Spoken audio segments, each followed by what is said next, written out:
अस्सलाम वालेकुम स्टूडेंट्स, कैसे हैं आप सब। अगर आपने अभी तक मेरे चैनल को सब्सक्राइब नहीं किया तो मेरे चैनल को सब्सक्राइब करें और बेल के नोटिफिकेशन को प्रेस कर दें ताकि जो मेरी आने वाली लेटेस्ट वीडियोस हैं वह आप तक पहुंचे। तो मेरी जो आज की वीडियो है इसमें क्वेश्चन नंबर 53 को एक्सप्लेन किया जाएगा। तो सबसे पहले क्वेश्चन की स्टेटमेंट को रीड कर लेते हैं। स्टेटमेंट में क्या लिखा है, वेरीफाई द डिवर्जेंस थ्योरम। हम लोगों ने डिवर्जेंस थ्योरम को प्रूव करना है फॉर ए की वैल्यू हमारे पास गिवन है जो कि है a is equal to 2x² y I cap minus y square j cap plus 4x z square k cap taken over the region in the first octant bounded by y square plus z square is equal to 9 and x is equal to 2। अब क्या चीज़ वो बता रहे हैं कि हम लोगों ने ये जो क्वेश्चन किए थे ना फर्स्ट ऑक्टेंट वाले, ये चीज़ मैंने एक्सप्लेन की थी चैप्टर नंबर 5 की वीडियोस अगर आप देखें तो उसमें फर्स्ट ऑक्टेंट में हम लोगों ने जो क्वेश्चन से सॉल्व किए थे, लेकिन उसमें हम लोगों के पास जो इक्वेशन गिवन होती थी वो क्या होती थी, 2x plus y plus z is equal to कोई नंबर होता था। तो यहाँ पे क्या है, y square plus z square is equal to 9 रखा गया है। लेकिन हमने क्या करना है, हम लोगों ने इस क्वेश्चन को भी सेम उसी पैटर्न से सॉल्व करना है। सबसे पहले हम क्या करेंगे, जो फॉर्मूला है वो लिखेंगे बाय डिवर्जेंस थ्योरम। ठीक है, फॉर्मूला लिखना है।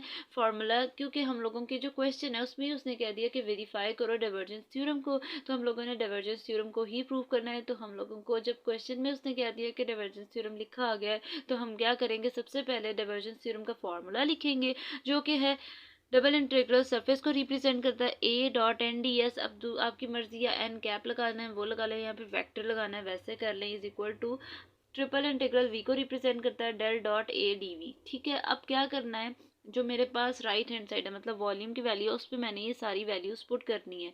तो सबसे पहले डेल की जगह डेल ही आ जाएगा और ए की जगह उसकी वैल्यू पुट करनी है, साथ मेरे पास क्या आ जाएगा, डी वी आ जाएगा। इतना काम मैंने कर लिया। अब इसके बाद मेरा नेक्स्ट स्टेप क्या है कि जो v है ना वॉल्यूम, उसकी जगह मैंने लिमिट्स पुट करनी है। लिमिट कैसे बनाई जाएंगी, ये देखें। सबसे पहले x की वैल्यू, जब उसने कहा कि फर्स्ट ऑक्टेंट है तो पहले हमारे पास x की वैल्यू 0 से किधर तक है, 2 तक है। y की वैल्यू 0 से, क्योंकि हम लोगों ने x भी 0 रखना है y भी 0 रखना है, और z की वैल्यू हमारे पास क्या बन जाएगी, जो है square root 9 minus y square. ठीक है, मतलब हम लोगों ने क्या करना है, z की वैल्यू में जब वैल्यू, अब क्योंकि इस तरह से अगर वैल्यू बनाई जाए ना, यहाँ पे मैं रफ पे थोड़ा सा बता रही हूँ, ये मेरे पास एक किस तरह से वो आती है।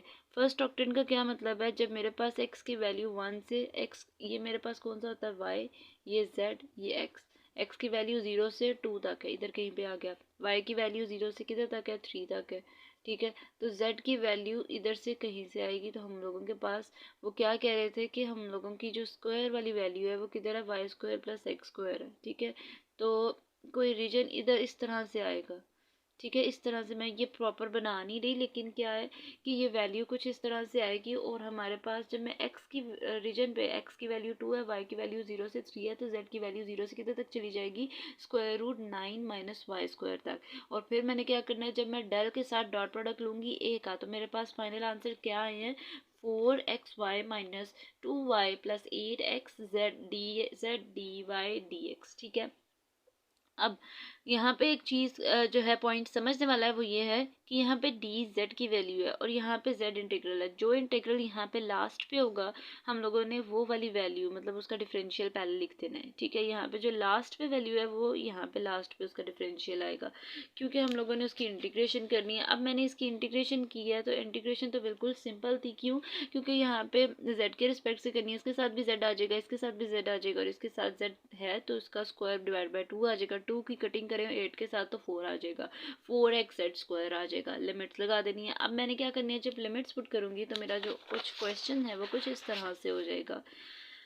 लिमिट्स पुट करने के बाद कुछ इस तरह से मेरे पास मेरा जो क्वेश्चन है वो हो गया। अब मैंने क्या करना है, इसकी अगेन इंटीग्रेशन करनी है, लेकिन इस टाइम मैंने उसकी किसके, मतलब दिस टाइम मैंने उसको किसके साथ इंटीग्रेट करना है, y के रिस्पेक्ट से। तो जब मैं उसकी इंटीग्रेशन करूंगी y के रिस्पेक्ट से, तो फिर मैंने क्या करना है, अब यहाँ पे एक स्टेप जो है वो काफ़ी ज़्यादा समझने वाला है। तो वो देखें, यहाँ पे मेरे पास माइनस वाई स्क्वायर है, तो मुझे जो है वो चाहिए किस नंबर, कौन कौन से नंबर्स चाहिए, मुझे -2y बाहर भी चाहिए, और मतलब क्या है कि -2y बाहर चाहिए। तो मैं क्या करूँगी, माइनस के साथ मल्टीप्लाई और माइनस के साथ डिवाइड करूँगी। एक माइनस, ये देखें, एक माइनस तो ये वाला बाहर आ जाएगा, एक माइनस -2y बना देंगे। 4 को ब्रेक किया, 2 मल्टीप्लाई बाय 2 हो जाएगा, एक 2 एज इट इज़। और जब ये वाली वैल्यू मेरे पास क्या बन जाएगी, अगर आप यहाँ पे देखें तो मेरे पास ये वैल्यू -2y बन जाएगी, सिर्फ समझाने के लिए कर रही हूँ, और साथ बाहर -2x आ जाएगा। ठीक है, देखिए मैंने माइनस के साथ मल्टीप्लाई भी किया और माइनस के साथ डिवाइड भी किया है। वो जब माइनस डिवीजन नीचे आ जाता है इसका मतलब वो ऊपर ही शिफ्ट हो जाता है, इसलिए ये -7 आ गया। तो मैंने इस तरह से इसकी जो मेरे पास इसकी वैल्यूज का डेरिवेटिव बाहर मौजूद है, तो पावर में एक प्लस, मतलब पावर क्या है 1/2, 1/2 में +1 करें तो क्या आ जाएगा 3/2 बन जाएगा, और उसी नंबर से डिवाइड कर देना है। सिमिलरली यहाँ पे भी देखिए, अगर पावर के जो मेरे पास टर्म है, अगर इसकी इंटीग्रेशन में इसका डेरिवेटिव बाहर मौजूद है तो ये क्या आ जाएगा, प्लस का साइन आएगा, क्योंकि ये तो -2y इसकी जो है वो इसका डेरिवेटिव है ना, तो पावर में एक प्लस उसी से डिवाइड कर देना है, प्लस इसको अंदर मल्टीप्लाई करना है, 36xy आ जाएगा, माइनस ये क्या आ जाएगा 4xy³ और ये मेरे पास इसकी लिमिट्स आ गई हैं। अब जहाँ जहाँ y है वहाँ वहाँ मैंने 3 पुट कर देना है। 3 पुट करने के बाद सिंप्लीफाई करूँगी, कुछ इस तरह से मेरे पास टर्म आई है। अब मैंने क्या करना है, ये भी x वाली टर्म है, ये इसके साथ प्लस माइनस है, ये तो कैंसिल आउट हो जाएगी डायरेक्ट। ठीक है, अगेन देख लें, ये प्लस माइनस ये तो कैंसिल आउट हो गई, 108x - 18 हो जाएगा। फिर मैंने क्या करना है, अब 108 की इंटीग्रेशन करनी है, तो क्या आएगा x² / 2 हो जाएगा, क्योंकि अब तो मैंने सिंपल अब इंटीग्रेशन, अब तो x के रिस्पेक्ट से इसकी इंटीग्रेशन होनी है, तो क्या आ जाएगा 108x² / 2, 2 के साथ जब कटिंग करेंगे तो 54 आ जाएगा, तो 54x² - 18 के साथ कुछ भी नहीं है तो 18x आ जाएगा, और लिमिट मेरे पास क्या आएगी 0 से अगेन 2 तक चली जाएगी।